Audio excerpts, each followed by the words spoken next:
Good morning, everyone, and welcome to this very special session of dtalks or disruptive talks for literacy and education. I'm your host, Mashood. When we talk about achieving the goals of SDG 4 in education or the goals which have been set by the National Education Policy, we're talking about creating systemic change transformation and not just at the very top policy level, but also all the way down to the grassroots. And in order to achieve that, what we need is a huge cadre of dedicated people who can help in the policy and the practice aspect of education as well. And what does it really take to kind of mentor and create such a cadre of people? What does it really require to have that resources of human resources to create this seismic shift in education? We have someone who has been very mission minded and has really dedicated his time and energy into creating such a cadre through setting up of the Indian School for Public Policy. So our guest today, he is also the president of the Center for Civil Society. He's the Indian School for Public Policy is one of its kind school which has been incubated under the Center for Civil Society. For nearly 2 decades, we know that the Center for Civil Society has nurtured young leaders who are, critical, who have a critical thinking and who have an inquiry-based approach to policy making as well. So the next frontier of this legacy is the Indian School for Public Policy, which is leading this journey. And we are really honored to be joined today by the founder and head of the Indian School for Public Policy, Mr. Louis Miranda. As all of us know, Louis is also the chairman of the Center for Civil Society and Coro, and previously has had a very successful experience in the corporate sector as well. And very interestingly, he has helped mentor and lead several not-for-profit organizations as well who are working in the field of education, including Educate Girls, 17,000 Feet, and also the Sunbird Foundation. Wonderful to welcome Louis today. Louis, thank you so much for joining us on this forum here at dtalks. And when we think of disruptive talks, one of the foremost speakers that we thought of inviting was you, because your work itself has been truly disruptive in the field of education and capacity building. Thank you once again for joining us, and we're really looking forward to your presentation. Well, thank you, Mashood. Thank you for the invitation to be here today on dtalks.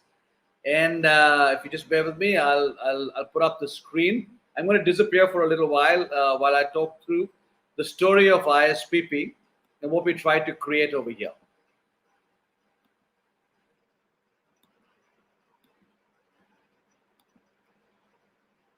So Mashood asked me to come and speak.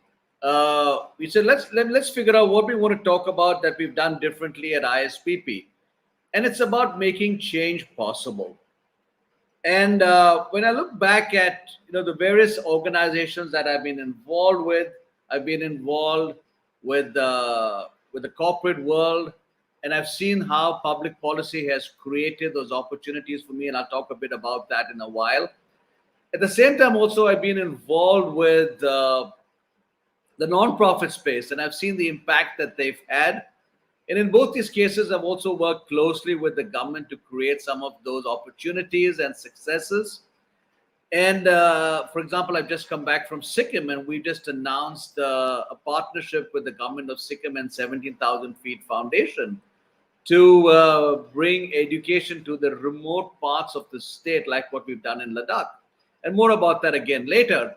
But so when we talked about, what is it that we're trying to do at the Indian School of Public Policy? It's about getting ideas across. And how do we get people to look at issues differently? My co-founder, Parth Shah, loves to tell the story about how you can sort of change the lives of people. One is the charitable way by giving people fish. You give them fish, they eat, they're happy, but they're not self-dependent. So then there's a second model, which is to teach someone how to fish, so that you can go and teach, you can go fish on yourself, and you don't depend on someone for charity. And then there's the third one, which is how do you create a framework that enables fishing to be a viable occupation, and that more people will on their own go and become fishermen or fisherwomen and create livelihoods for themselves.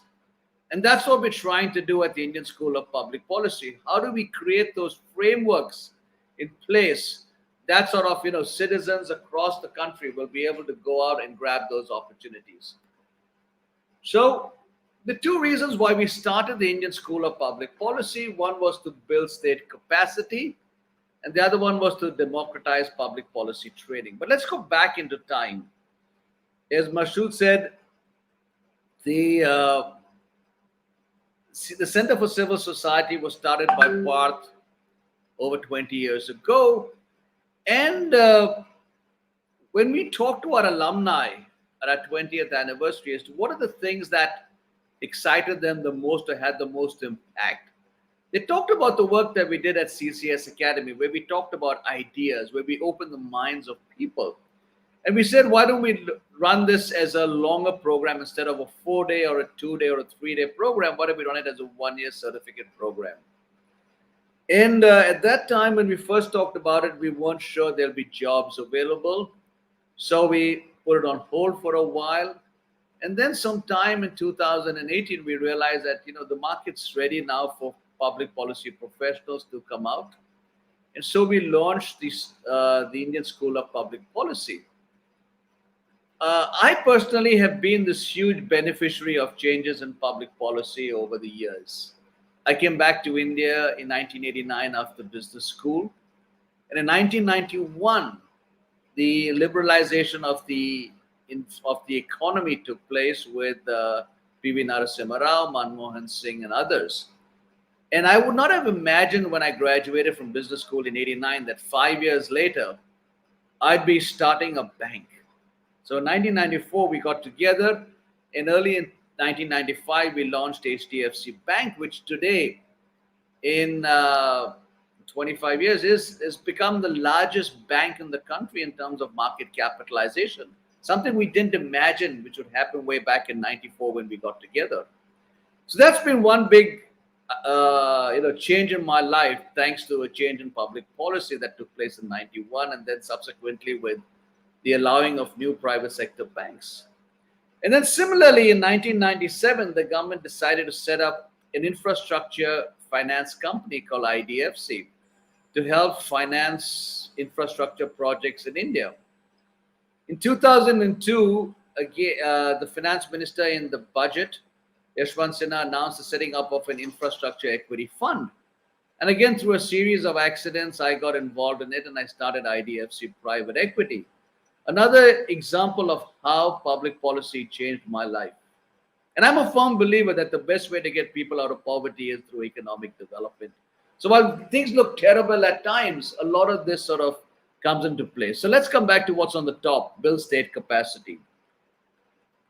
Today, a lot of the work done by the government is done through people in the who've been trained at the IAS or in state sort of administrative services. And there's a lot of focus on training the people at the center, but there's this huge army of people out in the states where capacity needs to be built. And also, how can you get people who are outside these administrative systems to be involved in public policy? So we're trying to create that space over there and train more people. We'll talk about some of our plans and partnering with the government to sort of and with corporate India to sort of build out capacity over there. So that was our first point. How do we build state capacity? And this is something which people have talked ad nauseum over the years in terms of building out state capacity. And frankly, in the last 20 years, I've not seen that much change taking place. Now, the Prime Minister Modi has announced the setting up of 2 initiatives recently to build out state capacity, and I hope that those will really be effective in making those changes possible. The second reason why we started the Indian School of Public Policy was to democratize public policy training in the country. So today you can do it if you pass the UPSC exam and you join and you go to the Lal Bahadur Shastri Academy. Uh, you can be part of this sort of inner circle of people. You can go to to pass the state examination, or you can go overseas to study, and that costs you 80 lakhs a year. So we decided, let's create a model over here in India where you can get world-class training in public policy at a price that is affordable for someone who wants to build a career in India. One of the challenges we've seen, and we've seen this happen throughout, is that you come up with great policies, but by the time it's actually enacted into law, it becomes a mess. And I remember reading one of my first lessons in public policy was the aim of public policy is to avoid unintended consequences. And you do that by keeping the citizen at the center of any policy measure that comes out. Unfortunately, that doesn't happen all the time. And I learned this at CCS when I was reading a book on public choice. Because in the area of public work, there are various pulls and pressures. The politician wants to get re-elected, so he or she's only driven by what gets them re-elected. The bureaucrat is searching for the biggest budget because that's what gives them their power. The industrialist, the businessman wants to make money, and therefore he or she is driven by profit. The consumer of these products wants it at the cheapest price, and the citizen wants everything for free. So how do you create policies that take into account these conflicting pressures? And that's what we do a lot with design thinking at ISPP, which is core to what we're sort of trying to achieve over there. And therefore, life doesn't have to be unbearably tragic if we set up these policies into place. So how do we go about doing it? We said, let's create a one-year program. It does, and I've got some of our recent graduates from ISPP on this call. And it's a tough course because we're trying to cram what normally takes place in 2 years into 1 year. But we felt that for a lot of people, it's difficult for them to afford to get away for 1 year. We've also, as part of a democratization of public policy, want to get people from all over the country. So we've had people from Maharashtra, from Delhi, Rajasthan, UP, the South, all over the country coming in over here. We also wanted to make sure it's affordable. So 20% of our fees is actually given back as scholarships, so that people who need to come and study here and can't do so because of money, and if they're capable, we want to make it sure that they can do so. And we've heard some fabulous stories of how people have fought to get to come and study over here and the struggles they've had to take. The second thing we did was, try to figure out whether we can give a degree. And we struggled over there because we wanted to keep the flexibility of the program. We talk more about that later. And therefore, if we tied up with the university, we felt that our academic flexibility would be curtailed. So we decided we'll offer a 1-year certificate, postgraduate certificate in public policy, design, and management. And we said we'd try do this, and our students will come to us based on the quality of the program. And as we grow, more students will come in based on the quality of our alumni. So it's really about how can we attract great students in, and how can we give them a great experience when they're there, that they can go out and make us proud and help make the school sustainable. We had to talk about a decision as to where we want to locate it. And I guess the general consensus was that it'll be in Delhi because a lot of the people who would be faculty, etc., are based over there. So we decided that we shall have it in Delhi. We went out and talked to a few donors, and we're just fortunate to have people like Vallabh Bansali, Nandan Nilikani, Nadir Godrej, Jerry Rao, and a few others come by and help us get started off. And a few other people have then continued to keep us going ever since we started. We had a discussion about pricing, and there are a lot of schools which are offering a much lower price. We said that we are a premium product. We want to give our students quality, and we said that therefore we want to price it appropriately. So we're not the cheapest program in the country. But we believe that what we have to offer is something which is extremely premium. Our first batch graduated just in the middle of the COVID pandemic, and that was a nightmare for us. So we had to struggle to get them placed in our first batch in possibly the worst recruiting period in my entire working career. But and it's also so we got hit by COVID. Our whole batch got placed, and that's I think a tribute to our faculty and to our scholars, and also to the support of a lot of our recruiters. But we also COVID also impacted the size of the class because some people said I'd rather come into a full classroom as opposed to an online experience. So COVID did impact us, like it impacted a lot of other sort of academic institutions.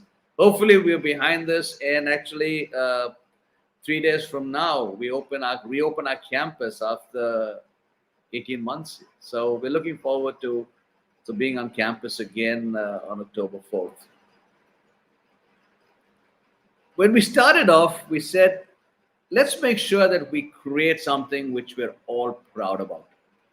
And it's something which is not just to create another public policy school, but something that will have real change. So we need to get people on board who would be able to make that change happen. And so the first thing we did was make sure we had a fantastic dean, Subhashish Gangopadhyay, who I first got to know way back, I think, in 2007 or 8, when he was advisor to the finance minister P. Chidambaram, and he also started the India Development Foundation. So we brought him on board as our dean, and he's done a fabulous job in putting all of this together.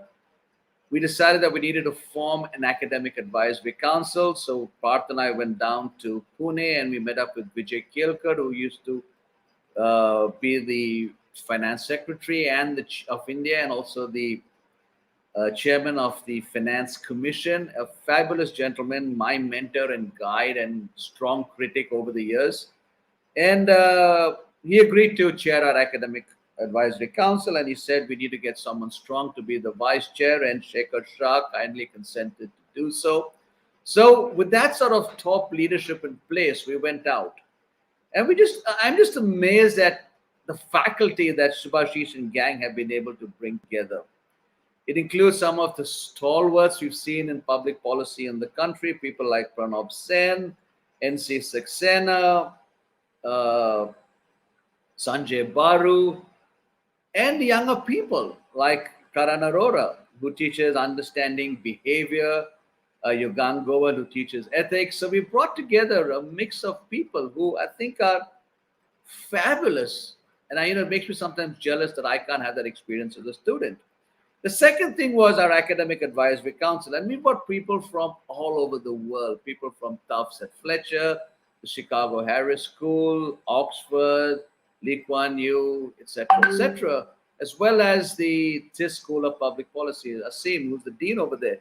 Brought them all together to help us ideate and challenge and help us focus on building the premier sort of South Asian public policy school. We said we also needed to tie up with a global thought leader and partner. So we tied up with the University of Chicago's Harris School of Public Policy. Again, the first school in India to be able to do that. And that sort of program also has evolved and become stronger and stronger over time. Our students get a certificate in public policy also from the Harris School. We focused on pedagogy, and this keeps evolving every year. And every year we tweak it. Based on the lessons learned, we wanted to create this 21st century learning model. And in the beginning, we got slammed by some of our scholars who said that, how is it really different from what we've done elsewhere? And we worked harder. We took all these comments into place, and we sort of, keep tweaking the agenda. We focus a lot on certain core subjects like critical thinking, design thinking, ethics, economics, understanding behavior, understanding statistics. We want people to be able to take information based on data. We talked about development policy, game theory, etc., etc. And then we've also created domains, which we didn't have in our first year to that extent. But over time, we've got it. And this year, for example, our scholars pick up 3 domains. And these domains, we have 9 of them, include education, healthcare, environment, gender, infrastructure, law, policy and regulation, national security, technology, and urbanization. And these are taught by people who are experts in their field. So, for example, with national security, we have Lieutenant General Shamsher Shah, who was the Vice Chief of Army. And in health, for example, we have Amirullah Khan, who was, been an authority on this space. And we've got people like that across different areas. So that's what we've done in terms of the pedagogy. We also need to equip them with skills. So we have labs over there. I run the Antarang Leadership Lab. We have a writing and communications lab. And we have something which I think is fabulous, which our Dean Subhashish run, which is the Praxis Policy Lab, looking at real cases about what's happening in the world. And all of this is really put together to make sure that our students can think about issues and challenge conventional thinking. And they have to end up the year with a capstone project which they work on towards the end of their career. We have a lot of collaborations with the government, with the industry, and with the nonprofit sector. And these sort of have been through. I mean, to me, one example of what we done was with the COVID war room. The government started the COVID war room when COVID broke out, and they called up our school and said, can we help? And 3 of our students put their hands up and have been working over there ever since then, and doing a fabulous job helping the government handle the COVID crisis. And then, as I said, placements was a big issue, and we managed to place the entire team in the first year, which took up a lot of blood, sweat, and tears. And I think that, as I said earlier, it's a reflection on the quality of our students who came in, and that first batch was a fabulous batch, and also a reflection of the work that our faculty did in terms of helping them sort of become better public policy professionals. We'll talk a bit more about our spell framework later if we have time. We basically said, what do we do that's different? And we said we'll focus on skills, we'll focus on political economy, ethics, leadership, and lifelong learning. And when we look at what's going to come next, we're now launching a program in Hindi. Because it's impossible that we can't sort of build out capacity if we ignore the languages across the country. So our Hindi program gets started off in a couple of months. And we're excited about that. It's a sort of a blended hybrid model of in the classroom, online stuff, as well as some other sort of recorded things. And we're also looking at more partnerships with corporates, with other educational institutions to really expand and create huge capacity. And all this experience that we want to give our scholars when they're at ISPP, either in these shorter programs or in these long-term, is so important, as Swami Vivekananda said, that experience is the only teacher we have. How do we create that experience out over there so that they can go out and really have an impact and change the lives through better policy measures across? So I'm going to sort of end this presentation now, and I guess we come back to the discussion.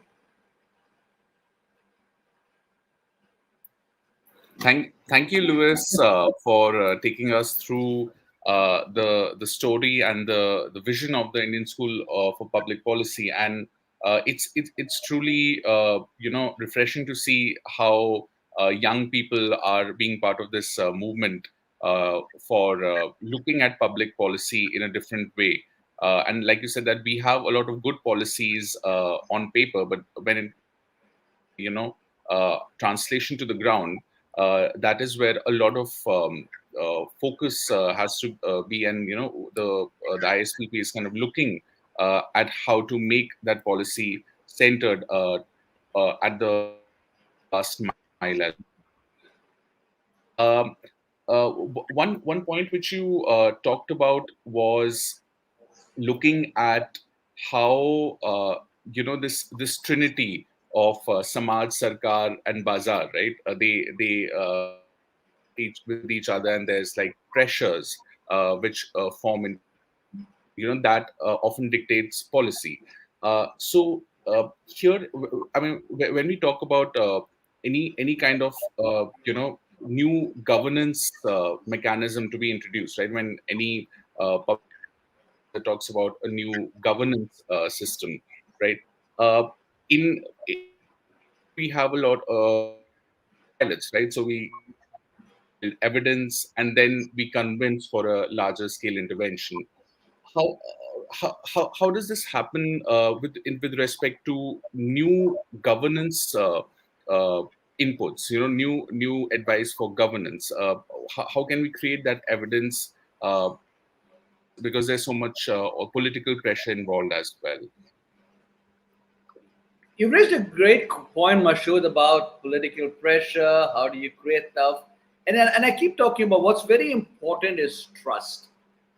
And we have this huge trust deficit between these three pillars, Samaj, Bazaar, and Sarkar.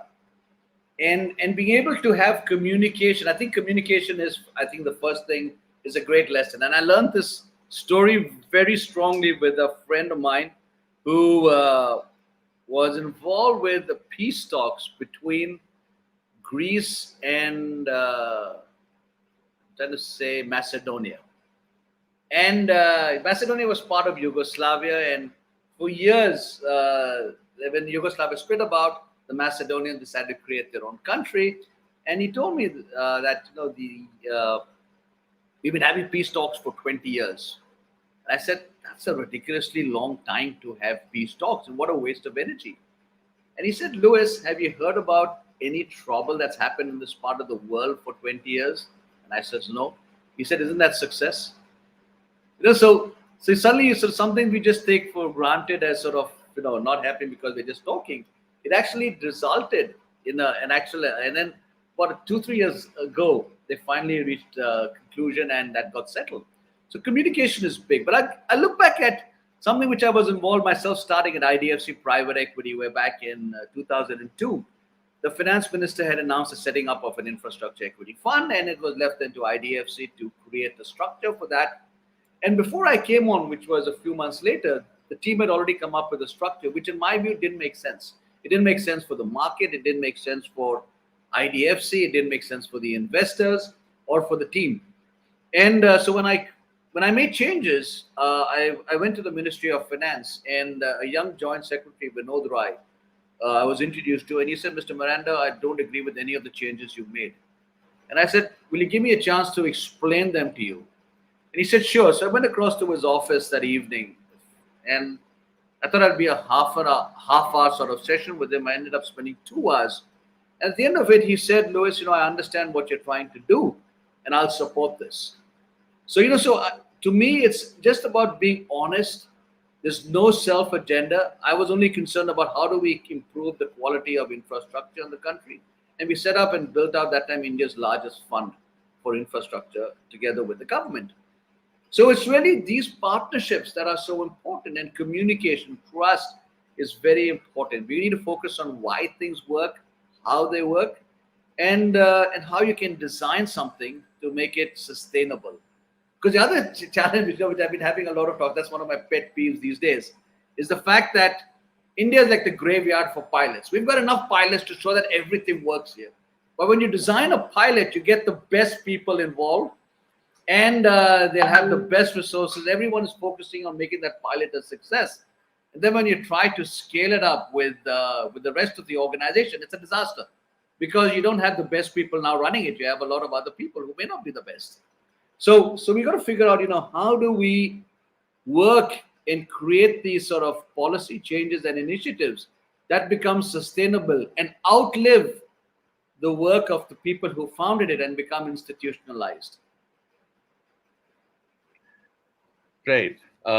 Thanks for sharing your thoughts on that, Lewis. And it's also the question of trying something new is also something which while the intentions might be right, but often the what we see, and even in education we see that when we work with public schools or government systems, there is a risk aversion to trying something new. And even when we talk about curriculum and pedagogy, so it's like a complete no area, and so in that sense, the idea is that if you want to disrupt, a current system of of low performance, then bringing in something new really requires. So would you like to maybe share some experience of how this buy-in from governments of something new and disruptive uh, can actually be adopted at scale, and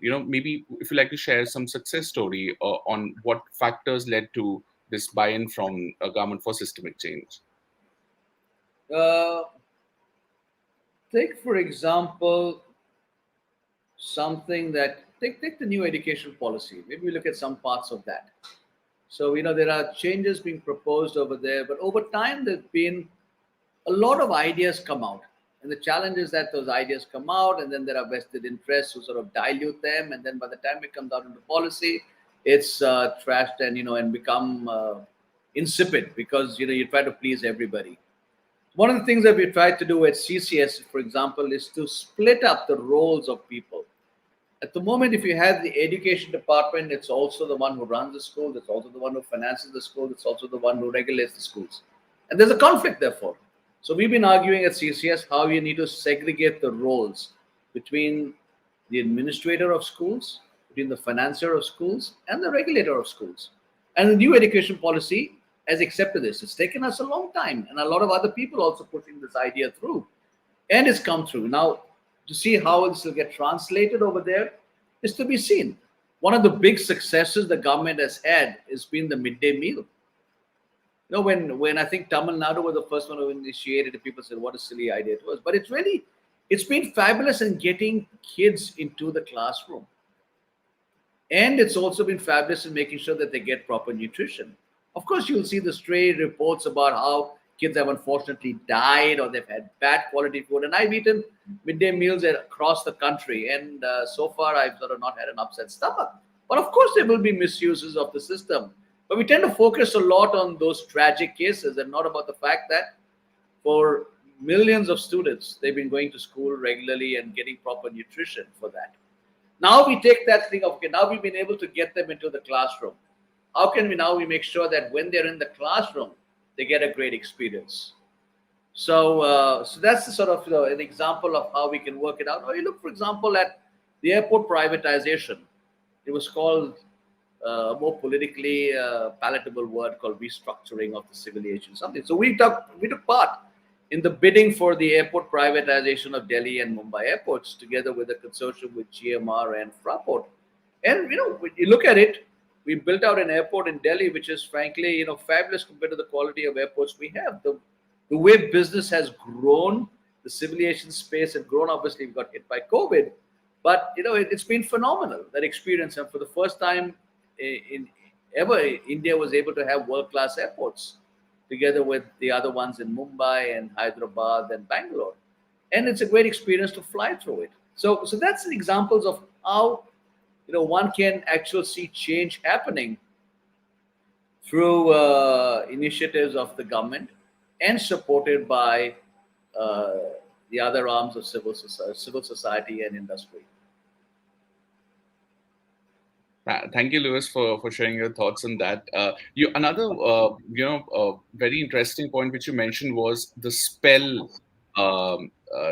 philosophy, which the Indian School of Public Policy is motivating its students to kind of think on, and within spell of skill, political economy, ethics, leadership, and lifelong learning, ethics is something which is like you also mentioned that the values of the different stakeholders that are working together, be it the government or the civil society, or like in education we see that there are there's a government, there's the teacher unions, there are students and parents who are also voters, for example.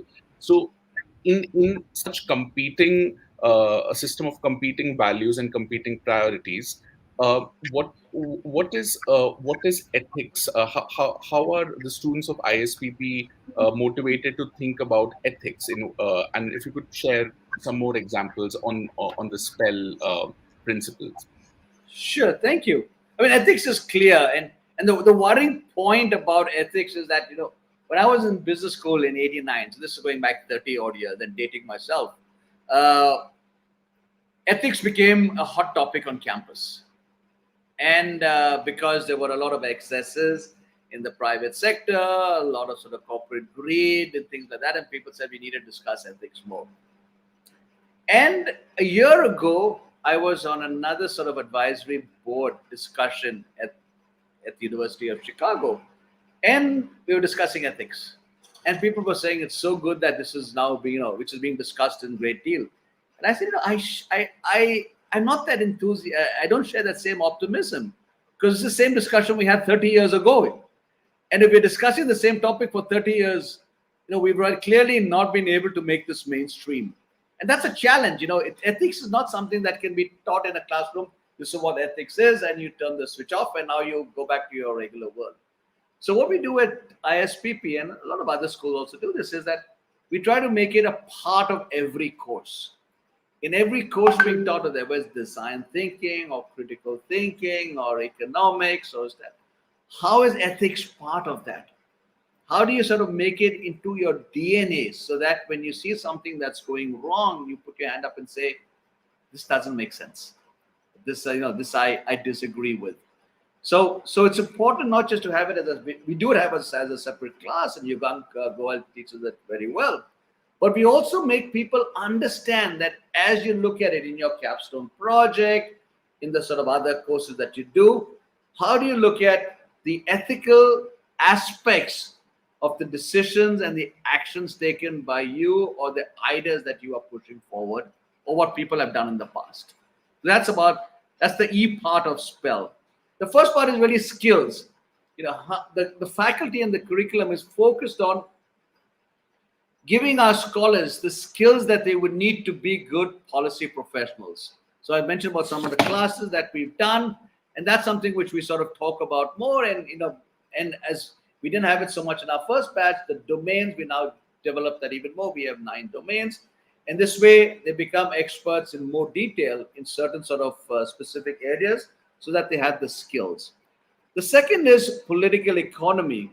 And it's really here about having critical insights into politics, philosophy, and the economy taught by people who've been involved in the sector for decades. People like Subhashish Gangopadhyay, Dean, Pranab Sen, Sanjay Paru, NC Saxena.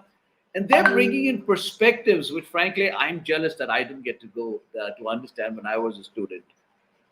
We've talked about ethics enough. Leadership is something that's important because we want our scholars also, when they get into the workspace, that they are able to collaborate and negotiate in their jobs and handle multi-stake shareholder sort of issues. So I run something called the Antarang Leadership Lab, which is based on something that I was involved in developing when I was at Chicago booth 30 years ago.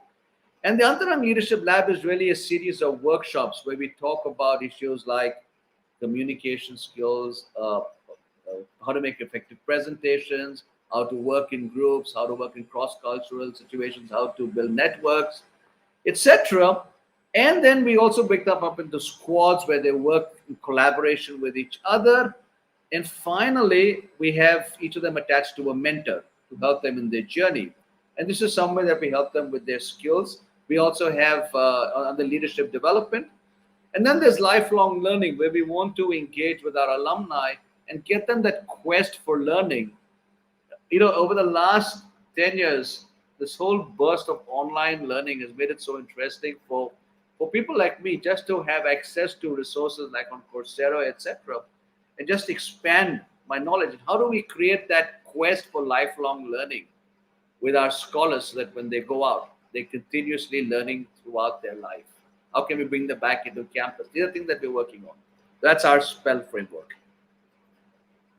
And it's such a beautifully comprehensive framework which helps us, which would equip any policymaker to look at very diverse problems, be it education, health, livelihood, and they can use this core of skills to address different things. But here, I would like to also ask something which we were discussing in a previous conversation on when policymakers or any practitioners are working with the government system, there's also the system of transfers and the people at the helm of affairs in the government are constantly shifting positions as well, especially at the topmost level. How do you tell your students about how to ensure continued sustaining of interventions of projects to through this administrative structure, which often shuffles and changes, because you get a buy-in from one senior bureaucrat, and then maybe the next time there's a new person. So what would your thoughts be on that? But sure, it's not just in the government, it's also there in civil society and also in corporate world. So, for example, if you enter into a power purchase agreement for 30 years or 15 years, okay, and the economy moves against you, the company will go screaming to the government saying, I need help, I need protection. On the other hand, if the rules change and they started making abnormal profits, they're not going to back to the government and saying, I'm going to give them extra money back to you. So it's sort of not just the government. Everyone is focused on their own particular stake. And that's what I learned at CCS on public choice, which is each stakeholder has a different agenda. And if we don't accept that, no one is here, or very few people are there who are there interested, are doing stuff for the greater glory of humanity. Everyone is driven by their private agenda. Corporates want to make money. Politicians need to get re-elected. Bureaucrats want a larger budget. Citizens want everything for free. Consumers want the cheapest price. So it's that sort of constant tension between various stakeholders, which has to be addressed through public policy. And if we don't accept the fact that that's a reality, we're never going to have something that's sustainable. So I think, first of all, for getting people to understand that conflict is there and it's inherent in our lives and a reality is the first step in figuring out how to handle it. And then it's a question of figuring out how do you negotiate and how do you get settlements which which will last for some time. And to think that these agreements will last forever is, I think, a bit fictitious. Marriages don't last forever, yeah. So so people don't work in an organization for 30, 40 years anymore. Very few people do it. I did it. So we got to be realistic of the fact that there is going to be change, and people are going to renegotiate. How do you create that safe space for people to transact with good intention? The problem which happens quite often is that it's very strong-armed, and I remember years back, and this is sort of to me something which came to me right in my initial period of investing in infrastructure. Chandrababu Naidu lost the election in 2003 or 4, 2004, I think, when YSR Reddy became the chief minister of Andhra. And one of the first things he did was he's announced that he will scrap all the PPAs that were signed by the previous government. And we were invested in one of them. And we decided that we're not going to sort of sue the government like some of the other people did, but we're going to sit down and have a dialogue. And we went through this long, elongated sort of period of public dialogue, town hall meetings with the regulators, etc., and came up with something that actually worked for everyone. It's a separate point that there were other issues which sort of created challenges later on. But that dialogue of having the regulators involved and having open dialogue is so important. Right. Thank you, Lewis, for shedding light on that.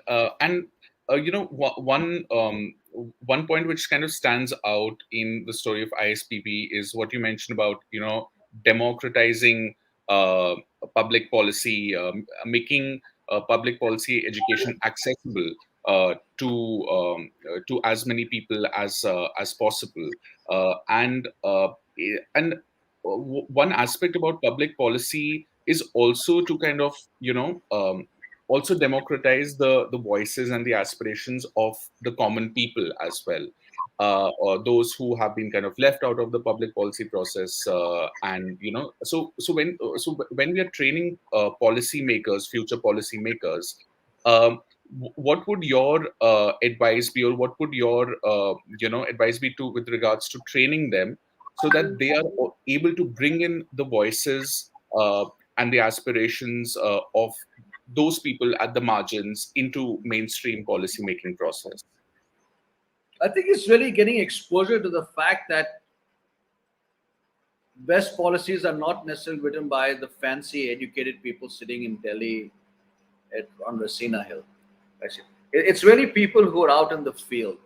And I learned that at an organization that I chair called Koro, which works with the grassroots level in Maharashtra and Rajasthan.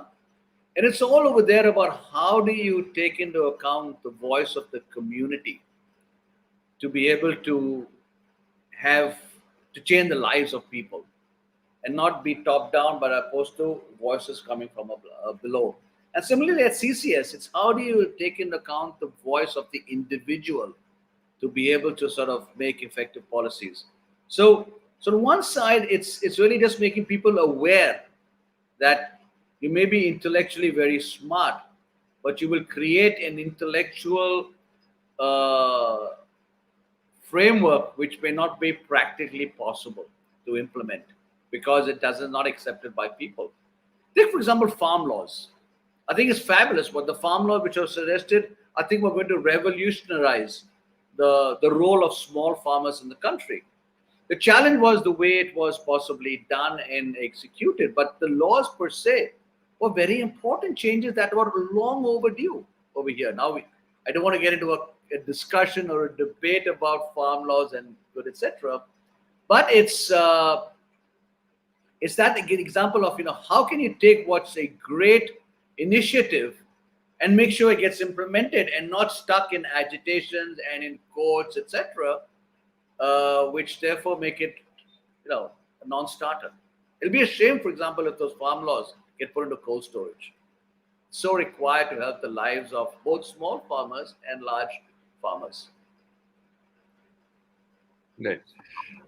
Here, Lewis, I would like to kind of pivot our conversation to some of the amazing not for profit organizations that you have been advising and mentoring as well. And here at the Dtalks, we are also looking at ways and approaches in which education can be transformed, and especially when we talk about foundational learning and education in improving quality of education, etc. So what would be some disruptive approaches that have worked well? And we see that some of the initiatives that you have been you have mentored and you have advised, be the 17,000 feet foundation or the Sunbird Trust or Educate Girls.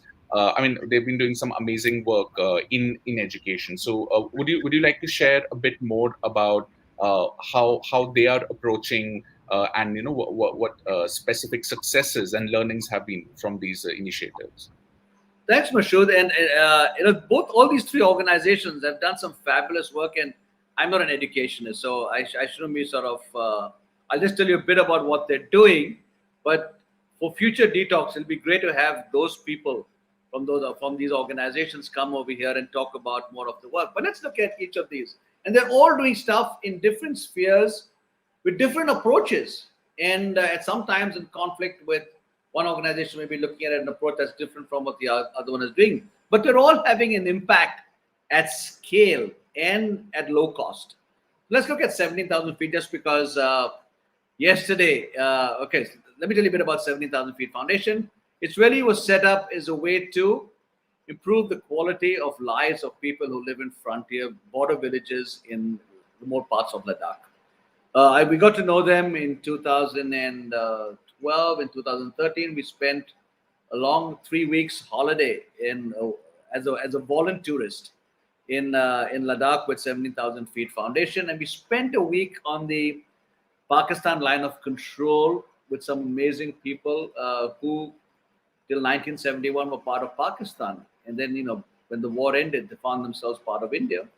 We spent a week with people in on the border with China, where one school we spent time with had just 6 students. That's all. There's no way the private sector would have set up a school in such a remote place without it. But the challenge is that you've got the school set up and you've got people coming in. The Ladakh is not a problem of getting people to come to school. Everyone is hungry to be educated. Most of them are first generation learners. But how do you create those? Well, first of all, get teachers who are passionate. There's some fabulous teachers there, but others also need some help. But secondly, how do you create access to technology when there is no phone lines or there is no electricity in that village? And the team at 17,000 feet, Sujata and Sahu, the husband couple, the husband and wife couple, have come up with this fabulous product wherein you can create a digi lab in a school which doesn't have electricity or phone connectivity. And we did it so successfully together with Axis Bank. And my wife's sort of gone out over there and traveled to extreme places, done teacher training in minus 30 degrees temperature without any heating. And so we did that very successfully in Ladakh. And we've now operating in 250 schools. So besides the Digi Labs, we create playgrounds, we build libraries, which is what we first started off with. We improve quality of furniture.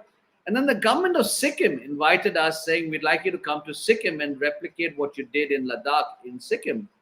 And just yesterday, the headlines of the local Sikkim Express was talking about how the education department has teamed up with 17,000 Feet Foundation for enhancing learning at remote schools in Sikkim. And my wife sent me some pictures of how they had to visit one of the schools over there where they drove a car up to a certain point. The bridge had been knocked down by a raging river 5 years ago. So there was this rickety bridge which was like 100, 200 meters long, which they had to walk across.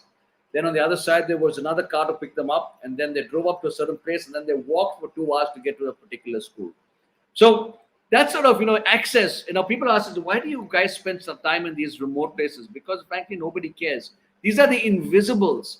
And it's these invisibles who are neglected and also which the enemy or the, will sort of identify as ways for them to infiltrate into the country. So we can't ignore these invisibles.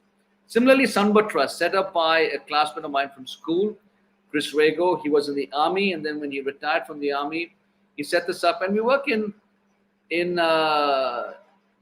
sort of insurgent infested areas of Manipur, Nagaland, and Assam, where there is conflict happening. And he's working with the principle of how can we bring peace through education. And we have warring tribes who 1 generation back were killing each other.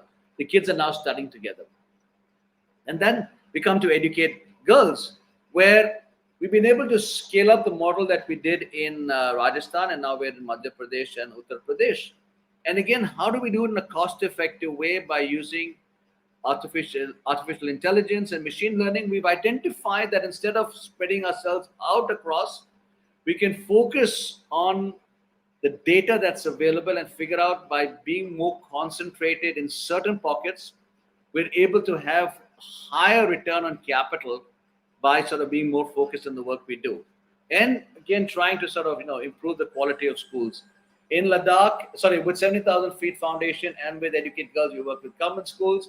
With Sunbird Trust, we work with private schools. And the aim is really, again, how do you just improve the lives of these kids who are going through schools and make sure they get a proper education.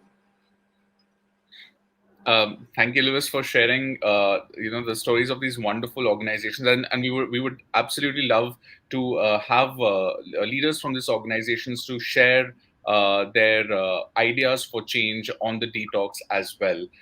And it's truly remarkable that they're working in the most remotest of areas where often the appropriate care and help support is not available. So it's truly inspiring.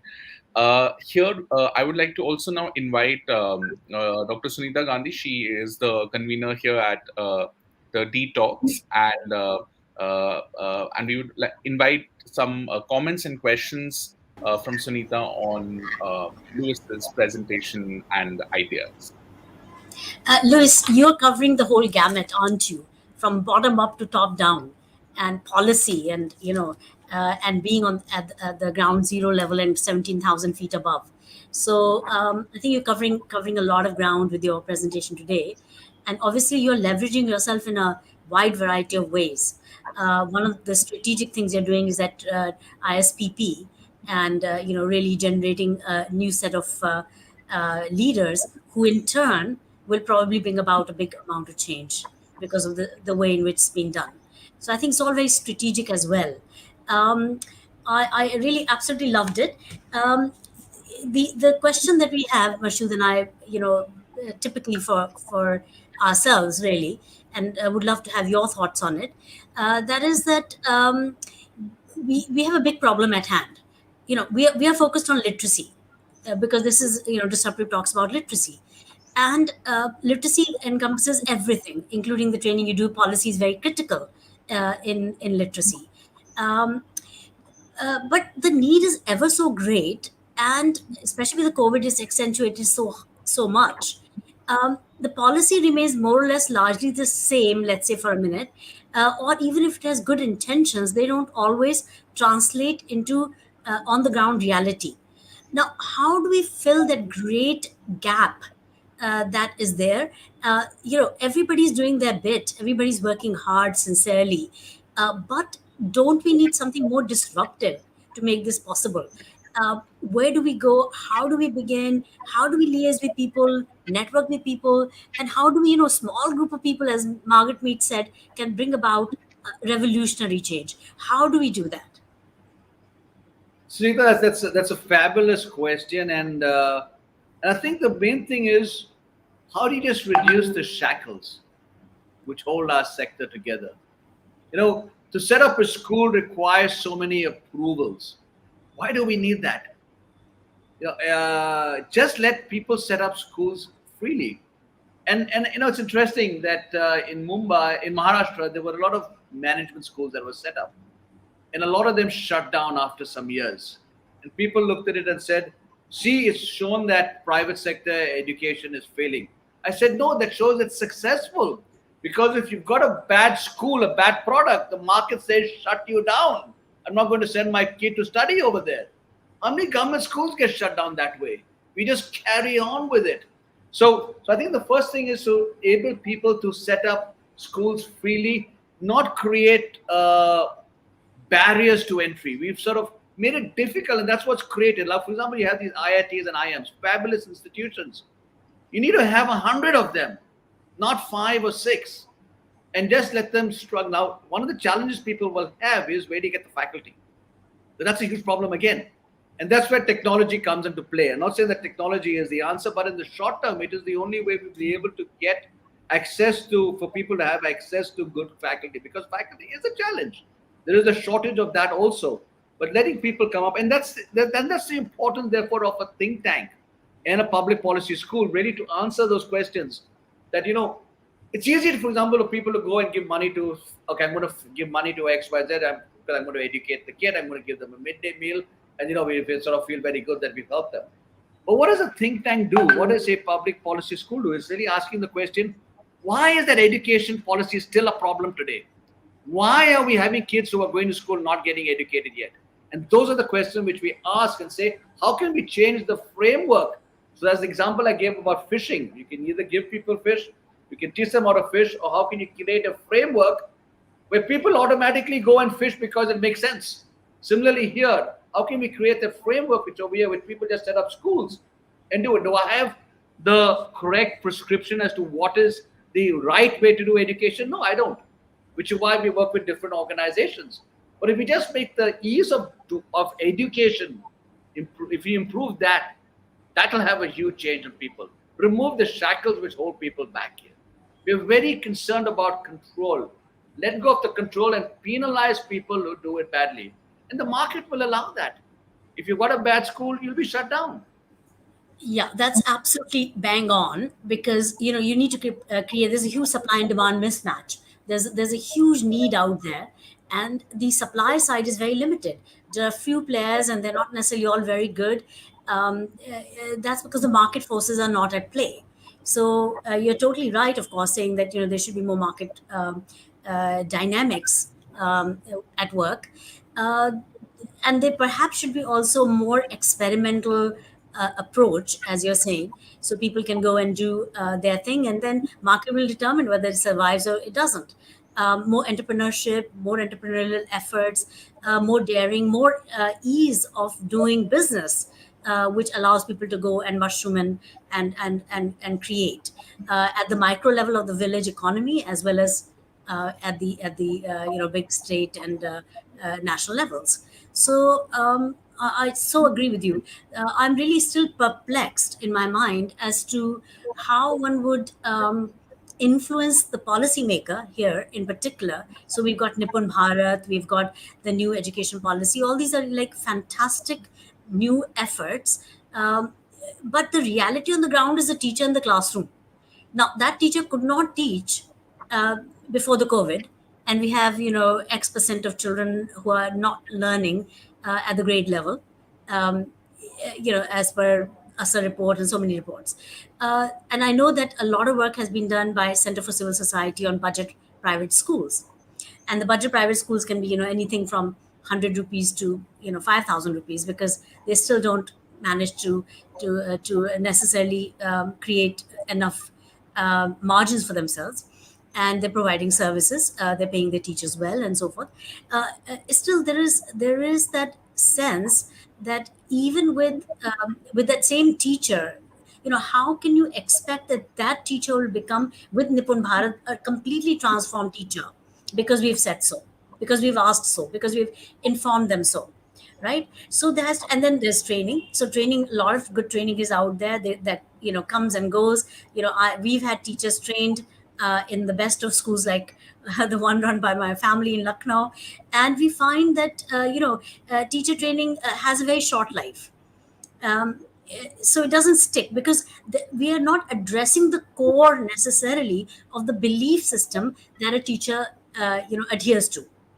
So how do you change that behavior? How do you change that belief? Before the behavior comes from belief. So any comments on that? Because we want things on the ground level.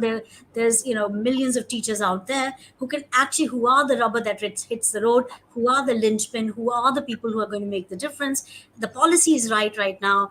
But the need is ever so great, and those teachers are not going to do it differently, at least not immediately, and not in the short term, and even the long term. We've seen 50 years they don't change their behavior. Teachers are the teachers that we had earlier. They have the same old ways of teaching, rote ways. We've been doing a lot of experimental work here on how to teach in an alternative way, which allows for a lot of acceleration in the learning process, and so therefore a lot of excitement, and that changes behavior, and it's a reverse way of changing behavior.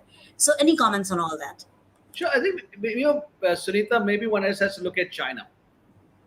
China had a very poor literacy rate. They had huge challenges over there, and what they've been able to achieve has just been phenomenal. Because what they said was, this is a target, this is a goal, and it's not just a political statement or something for the headlines. We're going to get it done. So so I think the biggest challenge we have today is, we have a lot of talk, but we don't have, people don't get penalized for not doing something. They sometimes get accused of penalized. They get penalized sometimes for doing the wrong thing, but for not doing anything, people don't get penalized. I think we need to pull up people if they don't achieve targets, and that's something which is across over here. So China had the same issue, the lack of teachers, lack of this, and they just went out over there saying, these are the things we need to build up: teacher capacity. We need to build up literacy. This is what we need to do. So, and just get it done. There's no debate. We love to argue about everything over here, which is why, for example, this debate between private and public, my view is, just have competition. So I'm involved with Sunbird Trust with private schools. I'm involved with 17,000 feet and Educate Girls with government schools. And my point is that everyone's got to do their bit over here to get it done. But I think if the government needs to focus on the fact that if we want to get to 100% literacy, literacy is not about really signing your name. It's being able to understand, read, and write properly. And just look at what China did. Just get it done. It's just as the Nike ad says, just do it here. Just do it. We don't need any more pilots. We don't need any more sort of experiments. We know how it's got to be done. It's just that we need to take those decisions. And the government sort of is not. They're not fools. They know what's required to be done, but vested interests come in the way of allowing it. So it's all about making sure that whatever you reduce the shackles, you let people experiment with it, you allow failures to happen. You don't penalize people if something has failed, because otherwise no one wants to take a risk. And you sort of let them. I think people like you are experts on this field. Just how do we create 100 Sunita Gandhis to flourish across the country? How do we create city Montessori schools at a multiple across the country to be able to replicate that model? We don't need more pilots. I think we've done enough of that. I sort of agree with you. We just have to get on with it. But how would we do that? I think that obviously even expanding like a school chain across the country, it's it requires a lot of skill of a different sort. You're an educator, you're a pedagogue, you work in your own domain, and you need entrepreneurs or entrepreneurship to then tie hands with for example, schools are based on vision, on a lot of passion, a lot of commitment to change. Private sector is doing a tremendous job. You're right, it's created a lot of demonstration value. But why is it that we are struggling at the level of the underprivileged child who is in a government school? Because we've created those distortions. There's a government school, there's a government school, there is free education.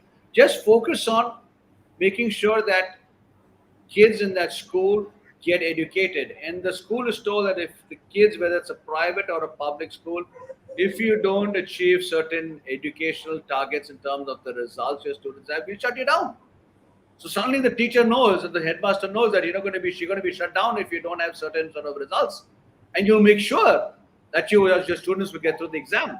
Of course, then there'll be fudging of results and all that other sort of problems which come along. But at least you have that focus on outcomes, which is important.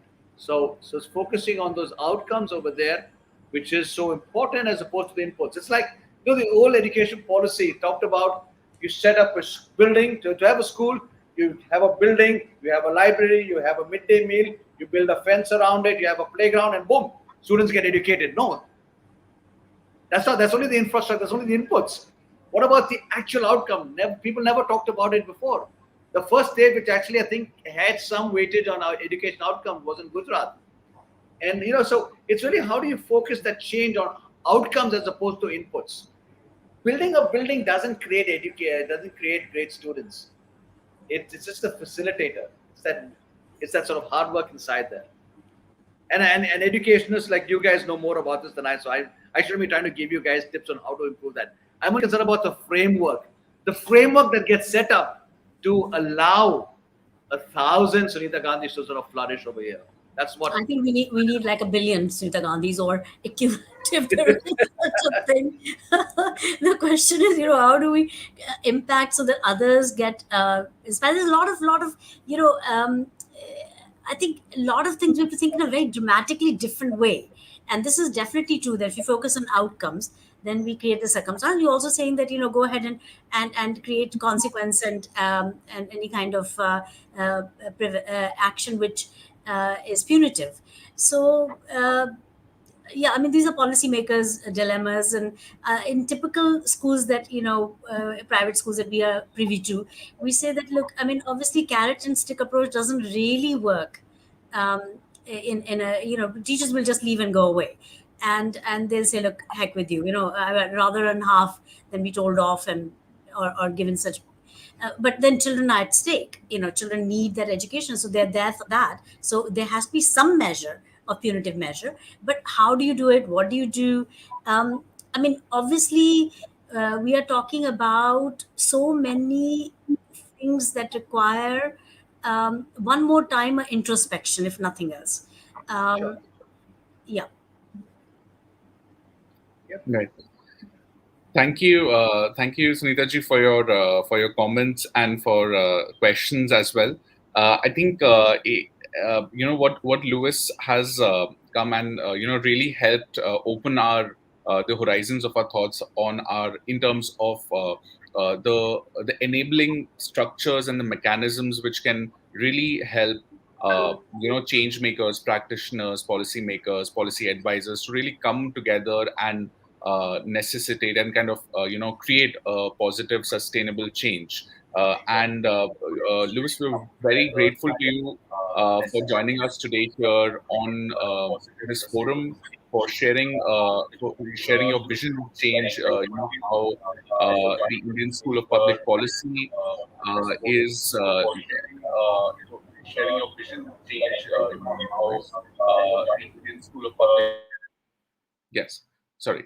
How Indian School of Public Policy has been, kind of creating thought leaders, policy leaders.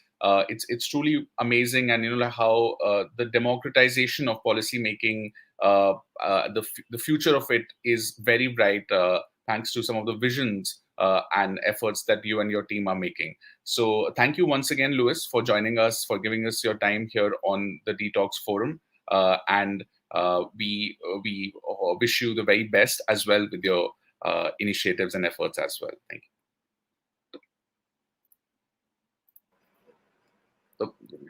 Yeah, thank you, Mashood, and thank you, Sunita, for the invitation and the opportunity. Thank you.